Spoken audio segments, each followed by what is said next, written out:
Hey, salut tout le monde. Aujourd'hui, on va parler des processeurs Intel. Bon, aux dernières nouvelles, aux nouvelles d'hier, je vais faire un récapitulatif assez bref. Intel refuse de remplacer les processeurs défectueux. Présentement, c'est leur ligne qui le garde. Ça, c'était les nouvelles d'hier. Est-ce que ça vous étonne qu'Intel se a refusé de remplacer les puces défectueuses? Selon moi, non, pas vraiment. Là, on va parler d'actualité aujourd'hui et c'est pas très reluisant non plus pour Intel. Depuis des mois, Intel se fait vraiment malmener, mais j'avoue qu'ils méritent tout ce qui leur arrive par contre. On peut pas dire le contraire de ce côté-là. Fait que ici, on va parler peut-être d'un recours collectif. Les processeurs instables d'Intel pourraient lui coûter très cher à tout point de vue. Oh que oui. Un cabinet d'avocats a lancé une enquête envers Intel concernant ses processeurs instables en vue d'un éventuel recours collectif en justice. Si la procédure n'est pas assurée, le dommage est fait. Alors, ça, c'est sûr, parce que déjà que Intel, si Intel refuse de remplacer déjà des processeurs instables et défectueux, de toute façon, mais ils se tirent dans le pied parce que là, ils vont donner. Il y a une partie de la clientèle qui faisait affaire avec Intel qui vont aller du côté de AMD. Puis AMD doit se frotter les mains présentement. Croyez-moi là-dessus. Il doit se frotter les mains présentement à AMD. C'est assez fou. La pression ne se relâche pas contre Intel qui est sous les feux des critiques depuis des mois pour l'instabilité avérée de ses processeurs de 13e et 14e génération. Là, ici, je vais faire une parenthèse encore. Parce qu'il y a encore du monde qui m'envoie des messages concernant ça. Bon, là, je le répète, ça va être la dernière fois que je vais le répéter. Le problème d'instabilité des processeurs de 13e et 14e génération, de 13e et 14e génération touche surtout les i7 et les i9. À date, les i5 ont été épargnés. Moi, en tout cas, comme j'ai dit dans la dernière vidéo, je connais du monde qui ont des i5 de 13e et 14e génération. Ils ont eu zéro problème avec Anya jusqu'à date. Zéro problème. Aucun problème de surtension parce que le problème des i7 et des i9, c'est le survoltage. C'est le voltage élevé qui est envoyé à la puce, au processeur. Parce que c'est des processeurs qui consomment énormément d'énergie. C'est des processeurs qui consomment au-dessus de 250 watts d'énergie. Tandis que les i5 consomment en moyenne, si je me rappelle bien, pour la 13e génération, ça doit être à peu près la même chose pour la 14e génération, en moyenne, ils vont consommer 180 watts. Il y a une bonne différence entre 180 watts et plus de 200 watts de jus. Parce que les processeurs i5 sont surtout faits pour gamer. Les i7, i9, on peut gamer avec ça. Il n'y a aucun problème. Mais c'est aussi des processeurs qui sont plus alloués pour faire des tâches beaucoup plus lourdes. Du heavy tasking, comme on appelle en jargon anglais en informatique. Les i7 et les i9 sont conçus surtout pour ça aussi, en premier. Fait qu'ils consomment beaucoup plus de watts. Puis quand on les quand on les sollicite au maximum, mais c'est là qu'on peut avoir des problèmes d'instabilité. Entre autres. Peut-être même pas en les sollicitant au maximum non plus, mais c'est ça. Donc là, je tiens à le dire, là, les i5, 13 et 14e génération, à date, ils sont pas mal épargnés. Moi, en tout cas, comme je l'ai dit, dans mon entourage, j'ai eu zéro personne qui ont eu des problèmes. Absolument nada. Fait qu'on on ferme la parenthèse, on continue le vidéo. Excusez, le monde, je comprends que le monde s'inquiète, mais ce que je tolère pas, c'est me faire traiter d'imbécile. Ça. Par contre, ça, je tolère ça un peu moins parce que je connais quand même mon sujet. Quand même. Ça fait très longtemps que je fais de l'informatique. Je suis pas quand même, je suis pas un deux de pique quand même. Quoi qu'on en pense. Bon.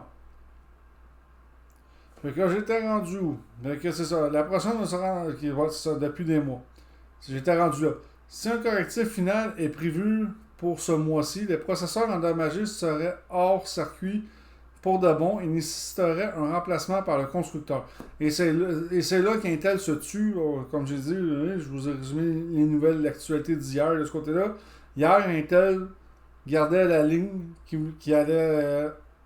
Ben, ils ont gardé la ligne comme quoi qu'ils allaient remplacer aucun de ces processeurs-là. Il n'y aurait aucun remplacement. Mais cela pourrait changer, ou du moins forcer la main du constructeur. Un cabinet d'avocats spécialisé dans les recours collectifs en justice, la fameuse class action, a lancé une enquête ainsi qu'un rappel à témoins pour estimer la pertinence d'une action en justice contre Intel. Si ces témoignages sont assez nombreux, alors la firme pourrait passer à l'étape supérieure. Intel n'auront pas le choix. Intel va falloir qu'ils remplacent les processeurs défectueux. Comme j'ai dit, le matériel informatique depuis la pandémie coûte extrêmement cher. Les prix ont bondi à tout point de vue. C'est assez... c'est débile, là. Je vous le dis, c'est vraiment, vraiment débile comment ça a augmenté. Le monde là, qui dépense 2000 patates pour un ordinateur et plus, puis que l'ordinateur casse au bout d'un moment ou quelques mois, mais si je me mets à la place de cette personne-là, c'est sûr qu'elle ne sera pas heureuse. Hein? Puis elle s'attend à avoir une garantie du fabricant comme pour couvrir ce genre de bris-là. Hein? Intel risque gros à tous les niveaux. Oui. On a appris récemment que la plupart des processeurs d'un Intel de bureau de dernière génération pourraient montrer des signes d'instabilité dus, selon un constructeur, à des niveaux de voltage anormalement élevés. Ben, c'est ça le problème. Il y a un problème de voltage de ce côté-là, mais comme j'ai dit, le i7 et le i9, c'est des processeurs qui consomment... c'est des processeurs qui consomment beaucoup, malheureusement. C'est un peu ça le problème. Hein. Puis plus ça consomme, plus ça prend un voltage, mais là, le voltage est peut-être un peu trop élevé. Bon, de la même manière que Nintendo dans l'affaire du Joy-Con Drift, Intel a promis de remplacer toutes les puces impactées. Bon, là, ils ont changé d'idée. Ça, je ne le savais pas, parce que, comme je l'ai dit, les nouvelles d'hier, Intel refusait toujours de remplacer les puces impactées. De ce côté-là. Là, ils nous ont promis, là, ils ont bougé. Ils n'ont pas le choix. Ils ne peuvent pas rester à dire on refuse tout remplacement. Là. Non, ça ne marche pas. Malgré ces annonces, les mauvaises nouvelles affluent pour Intel qui a annoncé de ne pas effectuer de rappel sur les deux gammes touchées. Ah, ben, gardons ça, toi. C'est drôle, Intel se contredit un petit peu. Mais la pression du public, notamment grâce à une éventuelle action en justice, serait un coup en plus pour la réputation déjà ternie de la firme. Ah oui. Une éventuelle action en justice n'engendrerait pas forcément un rappel pour les utilisateurs touchés si Intel tient ses promesses avec une mise à jour du microcode efficace et une politique de retour assoupli. Ouais, le microcode, moi, je pense que ça ne réglera peut-être pas tous les problèmes. Moi, je crois personnellement que si la personne a déjà un processeur instable, je pense pas que le microcode va déjà changer quelque chose. Parce que le processeur est instable depuis sa sortie d'usine. Il a été fabriqué, puis il s'est passé de quoi dans la fabrication, on ne sait pas. Il est instable déjà en partant. Donc, je pense pas que le microcode va arranger beaucoup de choses. En tout cas, moi, ça m'étonnerait. Là. Moi, l'affaire du microcode là, efficace, là, j'y crois pas. Là, tant que ça. Tant mieux si ça marche. On date la dernière procédure du genre en 2019 contre AMD pour l'affaire des processeurs Bulldozer qui a choisi de ne pas aller en justice et de payer 12,1 millions d'euros aux clients concernés. Ces derniers pouvaient prétendre une compensation d'environ 35 euros pour fausse publicité de la part de AMD. Bon, je vais vous résumer vite fait l'affaire des Bulldozers. Oui, c'était la fausse publicité. Surtout pour le FX 8300, je me rappelle plus comment. Les Bulldozers, c'était de série FX chez AMD, c'était 8000 quelque chose. Il y avait le... Ouais, c'était 6300 pour le 6 cœurs, 8300 pour le 8. C'est juste que le problème, c'est que concernant le FX 8300, le 8 cœurs, c'était pas un 8 cœurs véritable. Là. C'était un 4 cœurs véritable. C'était ça que c'était. Mais il marquait Head Core sur la boîte alors que c'était tout à fait tout à fait faux. de ce côté-là. J'en ai eu un en plus. Je m'étais fait avoir comme un guignol. Comme un débutant. Ici, la situation est différente et hautement plus grave, car même si Intel ne part pas en justice, le constructeur pourrait déjà avoir perdu la confiance de potentiels clients et il s'agit là d'une punition hautement plus dommageable pour ses affaires. Ben oui, comme j'ai dit, Intel va sûrement perdre des clients. Il y a des clients qui sont vraiment pas satisfaits et qui ont eu bien des problèmes. Ils vont se revirer vers AMD avec les nouveaux Ryzen 9 qui s'en viennent, je pense, au mois d'août, je pense, au début août, en tout cas au courant août.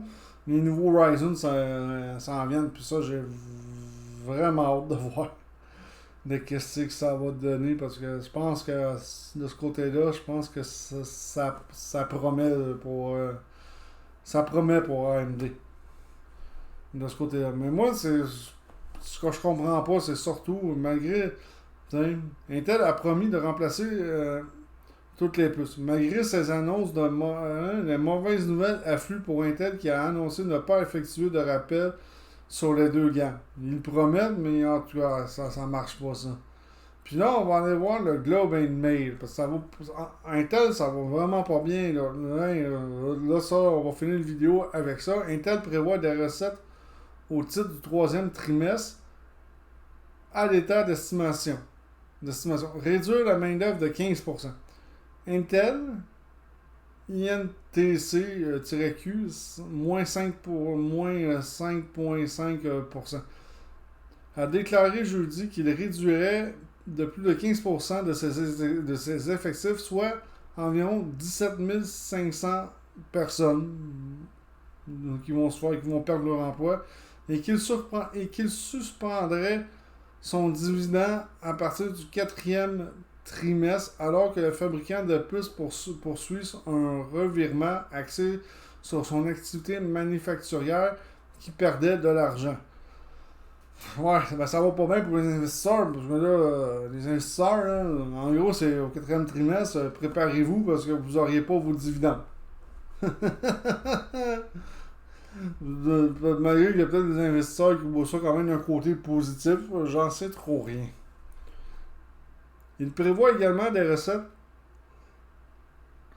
du troisième trimestre en dessous des estimations du marché, ce qui se rapporte à un recul des dépenses consacrées aux semi-conducteurs traditionnels des centres de données et l'accent mis sur les puces d'IA où il est l'arcier avec des rivaux. Mais Intel, il n'a pas vraiment beaucoup développé l'IA ces derniers temps. Il y a une course à l'IA. AMD s'est lancé. Nvidia s'est lancé aussi dans l'IA. Il y a plein de compagnies de semi-conducteurs qui se sont lancées dans l'IA. Les actions d'Intel basées à Santa Clara en Californie ont chuté de 20% dans les transactions prolongées, ce qui a réduit la valeur marchande du fabricant de puces à plus de 24 milliards de dollars. L'action avait chuté de 7% jeudi, en même temps qu'une chute des stocks de puces américaines après une prévision prudente de ARM Holding mercredi. Les résultats n'ont pas fait bousculer l'industrie des puces au sens large. Bon, au moins. La centrale d'IA d'NVIDIA et le plus petit rival AMD s'est attelé en quelques heures, soulignant à quel point qu'ils étaient bien placés pour profiter du boom de l'IA et de l'inconvénient relatif d'Intel. Ben, c'est sûr, regarde, eux autres, ils ont compris qu'il fallait qu'ils développent dans l'IA. Intel, eux autres, eux autres, ils l'ont pas compris. Eux autres, je pense qu'ils pensaient que leur technologie de processeur hybride allait les sortir du trou, mais c'est pas le cas. C'est pas le cas présentement. Parce que c'est vrai qu'AMD et Nvidia se sont bien placés les pieds présentement. J'ai besoin de moins de personnes au siège, de plus en plus de personnes sur le terrain de soutien aux clients. a déclaré le PDG Pat Gelsinger à Reuters dans une interview en parlant de suppression d'emplois. En ce qui concerne la suspension des dividendes, il a déclaré notre objectif est de verser un dividende compétitif au fil du temps. Mais maintenant, en se concentrant sur le bilan de désendettement. Bon, okay. Intel employait 116 500 personnes au 29 juin. À l'exclusion de certaines filiales, a déclaré que la majorité des suppressions d'emplois seraient achevées d'ici la fin de 2024. Ça veut dire que il y a du monde que d'ici 2024 vont perdre leur emploi. C'est triste quand même. En avril, elle a déclaré un dividende trimestriel de 12,5% par action. Intel est en pleine voie d'un plan de redressement axé sur le développement de processeurs d'IA avancés et la mise en place de ses capacités de fabrication de voyous. Ok, de fabrication de voyous. Ok, ça je ne comprends pas. Vraiment, en tout cas. Car il vise à récupérer l'avantage technologique qu'il a perdu avec le TSMC de Taïwan, le plus grand fabricant de puces sous contrat au monde. Ouais. Là, je ne sais pas si je vais lire tout ça parce que c'est quand même très long. C'est quand même très long. L'effort pour stimuler le fait que les entreprises de sous-traitance et de la fonderie sous Gelsinger a augmenté les coûts d'Intel et a exercé des marges bénéficiaires.